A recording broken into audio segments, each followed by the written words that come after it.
आखिरी सवारी। रात के लगभग 11:45 बजे थे। बारिश लगातार हो रही थी। सड़कों पर सन्नाटा था। सिर्फ स्ट्रीट लाइट्स की पीली रोशनी और पानी की बूंदों की आवाज सुनाई दे रही थी। रोहित, जो एक मेडिकल रिप्रेजेंटेटिव था, देर रात का काम खत्म करके अपनी बाइक से घर लौट रहा था। उसका घर शहर से लगभग 20 किलोमीटर दूर था। उसने बाइक की स्पीड थोड़ी बढ़ाई। तभी सड़क के किनारे उसे एक लगभग 60 साल की बूढ़ी औरत दिखाई। वह पूरी तरह से भीगी हुई थी, हाथ में पुरानी लकड़ी और सफेद साड़ी पहनी हुई थी। रोहित ने बाइक धीमी की। बेटा, आगे वाले गांव तक छोड़ दोगे? बूढ़ी औरत ने धीमी आवाज में पूछा। रोहित थोड़ा झिझका। इतनी रात, सुनसान सड़क, लेकिन इंसानियत के नाते उसने हामी भर दी। बैठ जाइए दादी। औरत बाइक पर बैठ गई। कुछ मिनट तक दोनों चुप रहे। फिर अचानक औरत बोली, बेटा, तुम इस रास्ते से पहली बार जा रहे हो क्या? नहीं, मैं तो अक्सर जाता हूँ। अच्छा है, क्योंकि कुछ लोग इस रास्ते से वापस नहीं लौटते। रोहित हंस पड़ा। दादी, आप बिना डरावनी बातें करती है। लेकिन जवाब में कोई हंसी नहीं आई। पीछे से सिर्फ बारिश की बूंदों की आवाज आ रही थी। रोहित ने रियर व्यू मिरर में देखा, लेकिन पीछे कोई दिखाई नहीं दिया। उसका दिल जोर से धड़कने लगा। उसने गर्दन घुमाकर पीछे देखा। बूढ़ी औरत वही बैठी थी। क्या हुआ बेटा? उसने पूछा। न, न, न, नहीं। रोहित ने खुद को समझाया कि शायद बारिश की वजह से शीशे में साफ नहीं दिखा होगा। कुछ दूर जाने के बाद औरत ने कहा, यही रोक दो। रोहित ने इधर उधर देखा।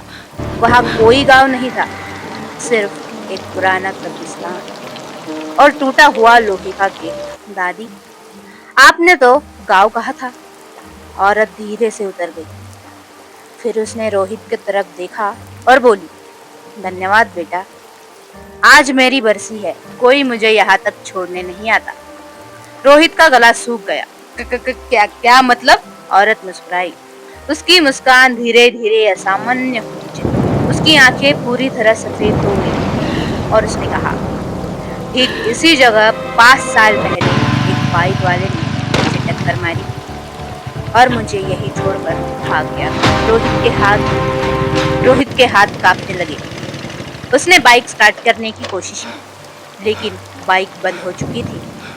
जब उसने दोबारा सामने देखा, वहां कोई नहीं था, सिर्फ कीचड़ में गीले पैरों के निशान थे, जो कब्रिस्तान के अंदर जा रहे। रोहित किसी तरह बाइक स्टार्ट करके वहां से भागा। उस रात वे घर पहुंच गया, लेकिन असली डर अभी बाकी था। घर पहुंचकर उसने अपने गीले कपड़े बदले। तभी उसकी नजर बाइक के पीछे पड़ी। पीछे की सीट पर कीचड़ से लिखा हुआ था, तुमने मुझे छोड़ तो दिया, लेकिन मैं अभी उतरी नहीं हूँ। रोहित के हाथ से पानी का ग्लास गिर गया। उसने धीरे धीरे पीछे मुड़कर देखा। कमरे के अंधेरे कोने में वही बूढ़ी औरत खड़ी थी, भीगे हुए सफेद कपड़े, सफेद आंखें और होठों पर वही मुस्कान। उसने फुसफुसाते हुए कहा, बेटा, आप मुझे मेरी असली घर तक छोड़ोगे? अगली सुबह रोहित अपने कमरे में बेहोश मिला। वह जिंदा था, लेकिन उसके बालों का एक हिस्सा रातों रात सफेद हो चुका था। उसने कभी उस घटना के बारे में खुलकर बात नहीं की, लेकिन आज भी वह रात के बाद अकेले बाइक नहीं चलाता और उस सुनसान सड़क से कभी नहीं गुजरता, क्योंकि कुछ सवारियां मंजिल तक पहुंचने के बाद भी उतरती नहीं।